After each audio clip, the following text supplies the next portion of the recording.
Silipin naman natin ang sitwasyon ng trapiko sa EDSA ngayong Biyernes ng umaga. Live mula sa EDSA Orense, nasa frontline ng balitang yan si Dave Abuel. Dave, anong maaabutan ng mga kapatid nating motorista dyan? Ruth, banayad na daloy ng trapiko ang madaraanan ng mga kapatid nating motorista sa malaking bahagi ng EDSA ngayong Biyernes. Pero dito sa bahagi ng EDSA Orense, pansin ang bahagyang pagbagal sa daloy ng mga sasakyan dahil sa volume. Kaya naman ang ilang nakamotorsiklo pinipiling dito na sa bike lane dumaan. Sa southbound, light to moderate traffic ang bubungad sa mga motoristang dadaan dyan sa may service road ng Kamuning Flyover. May kaunting pagbagal lang pagdating sa bukana ng EDSA Aurora Boulevard. Pero pagpasok, light to moderate traffic hanggang makarating ng Connecticut.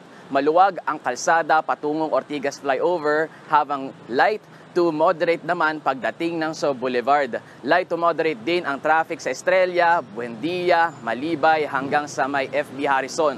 Sa northbound naman, light to moderate rin ang daloy ng mga sasakyan sa FB Harrison patawid ng Taft Avenue. May kaunting pagbagal papasok ng So Tunnel pero light to moderate na hanggang sa EDSA So. Matapos niyan, tuloy-tuloy na hanggang sa North EDSA. Ruth, ayon sa MMDA Traffic Monitoring, wala namang napapaulat na aksidente ngayong araw. Wala ring nakaschedule na road reblocking ngayong weekend. Maraming salamat, Dave Abuel. Mga kapatid, ako po si Ruth Cabal. Maging maalam at may pakialam sa mga may init at rumaratsyadang balita sa Frontline Express. Para maging updated sa balitaan, mag-subscribe lang sa social media pages ng News 5.